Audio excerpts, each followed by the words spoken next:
My name is Jonathan. I am one of the authors for this paper that I will be presenting today called Influence of Floor Type on Social Navigation with Small Freestanding Groups in Virtual Reality.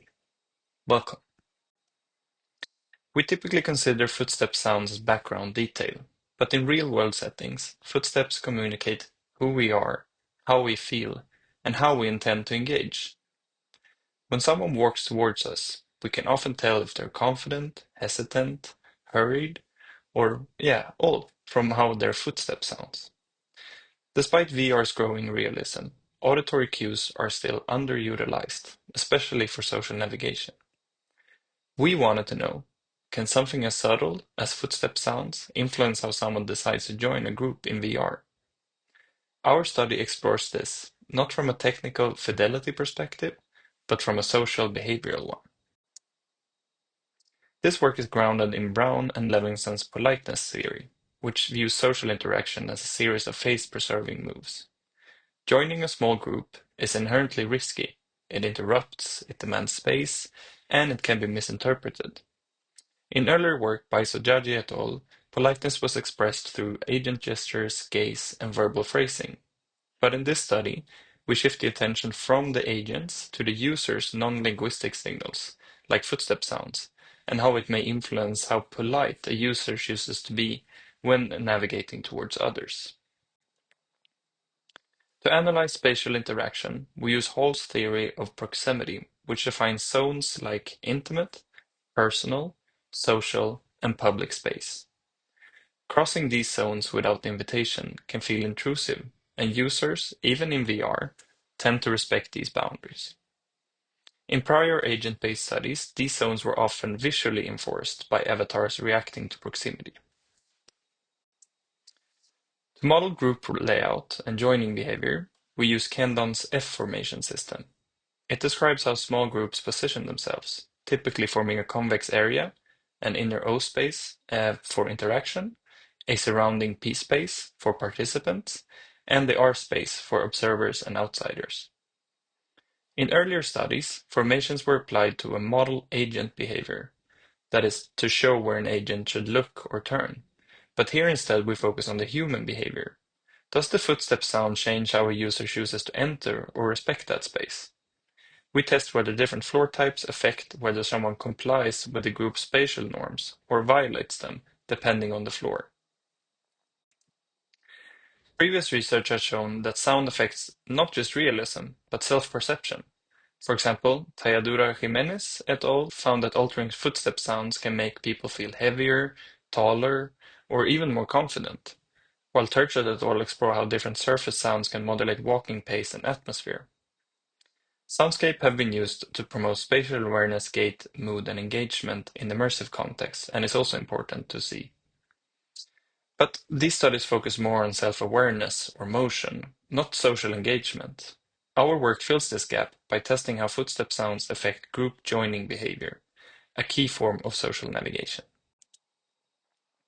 So, our main research question was, how does the floor type influence participants' social behavior and perception of social navigation in virtual environments? We looked at route choices and compliance, along with subjective impressions like effort and naturalness. In every trial, the participants started on the starting point, S, and then walked to the decision point, D, without seeing the ECA to get a feel for the floor and the sound. At the decision point, one ECA invited the user to join, but always on the far side, F, of the group, requiring effort. The user could choose to join or not to join. And after having joined the group, the participant returned to the starting point to fill out a subjective questionnaire with 5 Likert scale questions before starting the next trial. 50 participants completed 5 trials each, walking barefoot in a 4.5 by 7 meter VR space. Each trial had a different virtual floor, randomly decided via Latin square design. Each trial posed a social dilemma. Participants could choose from 4 different paths. The first one, the effortless one, was not joining at all, choosing not to join. The second one was the convenient one, joining on the closest side. The third one is the unsocial one, which is joining at the furthest side, but impolitely crossing the O space. And lastly, the inconvenient side, which is joining at the furthest side and adhering to social norms by not crossing the O-space. This setup builds on work by Sajagi et al., who showed that users tend to act more politely when agents use explicit politeness strategies, mixing both verbal and non-verbal cues. In our study, however, the agent's behavior stayed consistent. They said, "Come here," while pointing to the furthest side.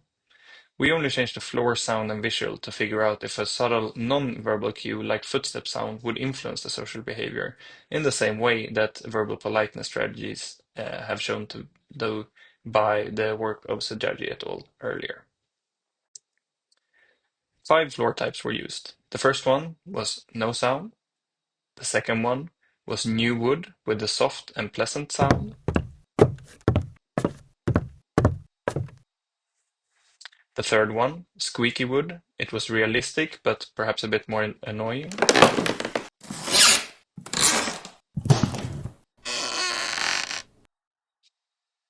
And then we have cloth, an unnatural sound that is soft and quiet.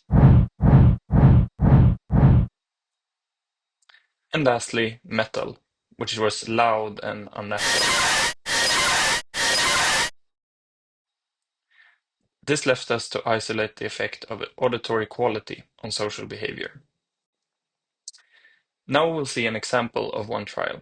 In this trial, the participant took the long polite route on new wood floor, complying with the agent's request and avoiding to cross the O space. Come here.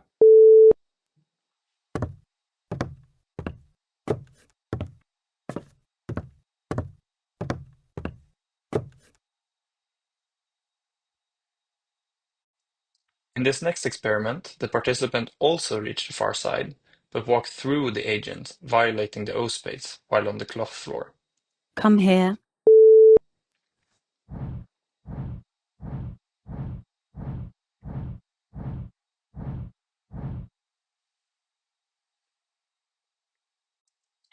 So what did we measure? Well, we measured both objective and subjective data. Objectively, we recorded whether the participant accepted the invitation or not, whether they walked politely around or through the group, how many steps were taken, and the time to completion. Subjectively, after each trial in the questionnaire, participants rated the politeness, that is a disturbance and effort, the naturalness of the sound, and the awareness of their own footsteps. So, what does the result say? What's important to see here is that there's a clear pattern based on the footstep sound. Pleasant floors, like new wood and cloth, lead to more social compliance. Participants often took the longer but polite route around the group. On the other hand, with squeaky wood and especially metal, we saw a sharp increase in people refusing to join at all. As for the path data, we see that with pleasant floors like new wood and cloth, participants walked further and longer, and once again, with metal and squeaky wood, they moved more quickly and often less politely. As for the subjective perception, it matched the behavior. Metal was seen as the most disturbing and least natural one, while new wood and cloth were rated as most polite. The awareness of the footsteps was highest on squeaky and metal floors, and altogether we can say that this shows how sound influences both perception and behavior. So what does these results tell us? Well, this brings us to the broader meaning of our findings. First, we found that footstep sound does not just influence perception, it changes behavior. Participants didn't feel just annoyed by the sound, they actually adjusted how they walked. The floor sound directly affected their choice of path and whether they followed social norms when joining a group. Second, pleasant sound supported social compliance. When the floor sounded soft or natural, participants were more willing to go out of their way, literally, to respect the group's personal space. They avoided interrupting or cutting through, both on disruptive or natural floors. That's social motivation broke down. People were more likely to ignore the invitation or take a shortcut on these. And finally, this highlights that sound can be used as a design tool. It's not just about immersion or realism, it's about social shaping. If we want to nudge users to act more respectively in social VR or perhaps to hesitate before intruding, we can do that subtly with sound. Footstep audio becomes a quiet but powerful layer of interaction design. So to conclude, footstep sounds and floor types change how users interact with each other.